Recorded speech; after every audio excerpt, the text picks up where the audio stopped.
Hello, my name is Gregg Braden, and I'd like to welcome you to this very special presentation of Missing Links, Simulation by Design.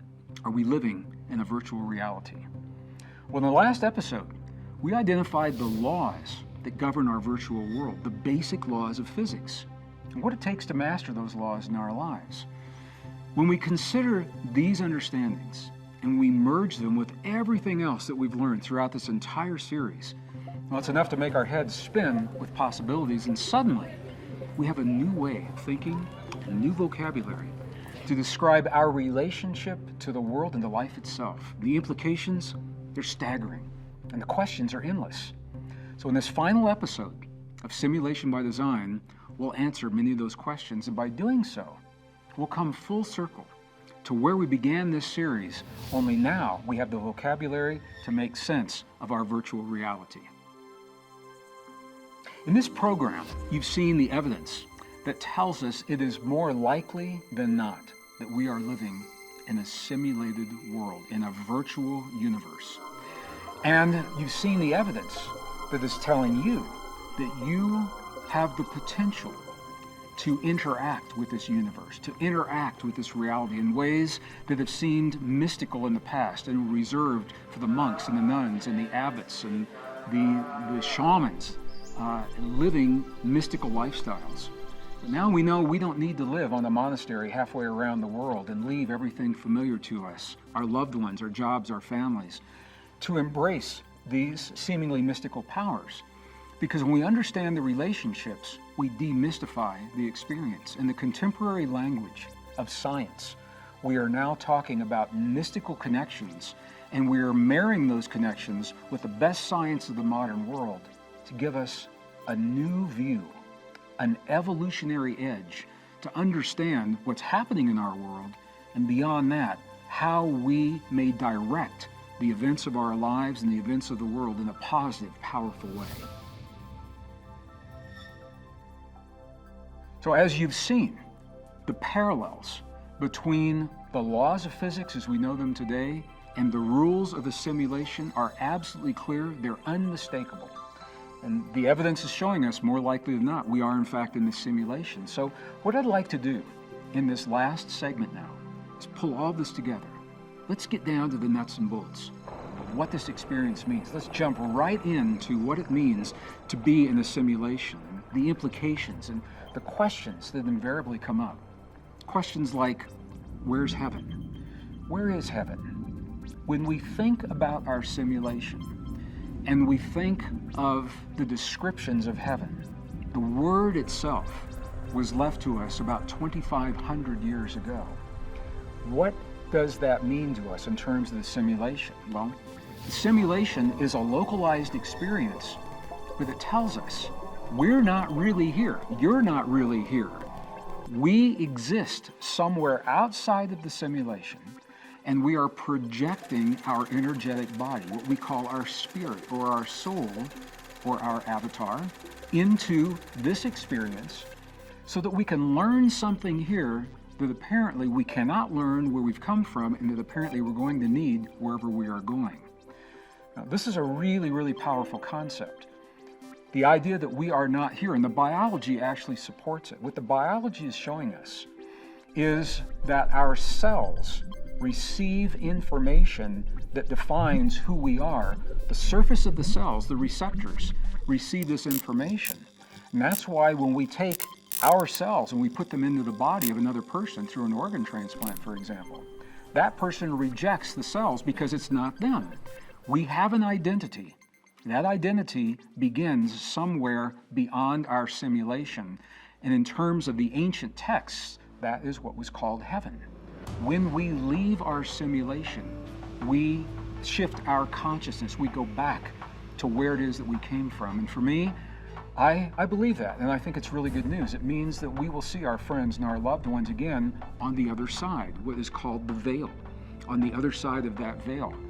And I hope that there's a time on that other side that we can look back and review everything we've done in this world and hopefully laugh about some of the mistakes that we've made while we were trying to learn about ourselves in this simulation. So heaven, I believe, is the ancient word for the world that we live in, that exists on the other side, outside of the simulation we find ourselves in right now.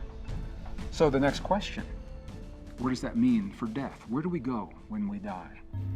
If this simulation theory works the way that the science suggests and the way that I believe that the evidence is directing us, it's really good news, because it means when we die, what we call death is the end of this representation of us in this limited simulation, what we call our avatar, just as we're seeing portrayed in the films and the media. Again, consciousness reminding us of ourselves, communicating with us, informing us of the reality of our world, consciously and subconsciously. So when we die, this avatar no longer exists in the physical realm, but our essence that we've projected continues in the realm outside, perhaps in another physical body. So once again, we think back, what is the purpose of the simulation? Simulation is to learn a new way of being in a realm that is relatively safe, because we need that way of being when we go to another place. So if we are individually, collectively, outside of our simulation, we're in a control room somewhere, we're in some kind of a technological environment, we'll talk about this in just a few minutes, where whatever has happened in our world is telling us that we need to learn a new way of being. Here we are in this situation, and we are learning what we're learning. One of the things that I find really interesting is the concept of time. You know, I think you know that astronauts, for example, when they travel, they age differently. Their bodies age differently than we do here on Earth. This is about Einstein's theory of relativity. So the thinking is that in the future, when we have astronauts that leave the Earth, leave the moon, and go deep into the solar system, and maybe even beyond, that they will age slower than their husbands, wives, families, their children here on Earth. And if they should ever return, they would actually be younger, and those that they've left behind would be older. That tells us that our simulation, the relationship with time in our simulation, what seems like a lifetime to us, what seems like 100 years, may only be a few moments of time in the control room, outside of our simulation. That it's all relative in terms of the way we think about this. The idea of God comes up a lot when we talk about simulation. And once again, I'm going to just invite you to think about this. We are now talking about this very, very deep concept in this contemporary language. But those who understood this simulation, those who understood that we're here temporarily learning something and that we're going to go to another world, how in the world would they have shared this with the people of their time 2,000, 2,500, 3,000, 5,000 years ago? When we look into the ancient texts, and I've spent much of my adult life searching not only the contemporary texts, but also the mystical texts and the texts that have been relegated to mystical texts because they were deleted from the contemporary canon of the Bible, for example. And not only the Christian Bible, but the Hebrew Bible, beyond the Torah, beyond the first 5 books, Genesis, Exodus, Leviticus, Numbers, and Deuteronomy. There are other Hebrew texts that were also edited and relegated to mystical texts. They're not part of the contemporary canon. So when we go back and we look at those deleted texts and the way that they were condensed, we see a story, and the story tells us that in the beginning, so whether you think the natural beginning of the Big Bang or you think the beginning of our simulation, in the beginning, there was a prime creator, and that is the idea of God. But the texts also tell us that God did not create us. God created the environment. God created the universe. But when you go into those mystical texts, it says that humans were created by groups. They, it says, when they created the first humans. And it goes on to describe in the book of the Haggadah, for example, one of the Gnostic texts of the Mandaeans, They created, and when you go into the deleted text in the Christian Bible, they created the first humans.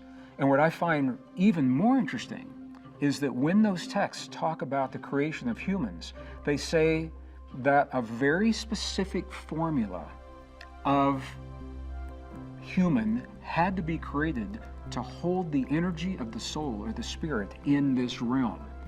Now, what does that mean? When we think now about assimilation, we know that it takes a certain genetic makeup to hold the energy of the spirit or the soul, the consciousness that we bring into this world. And apparently not any old formula of DNA was up to the task. So when we look into our past and we find forms of life that were perhaps not as conscious, not as evolved as us, in the simulation idea, these are the forms of life. The first forms, they were the early attempts to create the avatars in this simulated world, but their genetic makeup was not strong enough to hold the energy of the soul. You and I are the product of a genetic formula, a very specific form of DNA, and apparently it is this form that's required to hold the energy of the soul in this simulation experience so that we can have the experiences, learn what we're learning, and maintain the consciousness that we have as we go through our experience. So once again, what we're doing is we're taking these very ancient ideas and we're rethinking them with a contemporary language based on what the best science of the modern world is now suggesting is the reality that we're experiencing. So heaven, where do we go when we die? What is God? All of these now take on a new meaning. God, whoever God is, apparently is the architect that was a primary designer of this simulation. And I'm looking forward to getting to the other side and meeting that architect at some point in our future.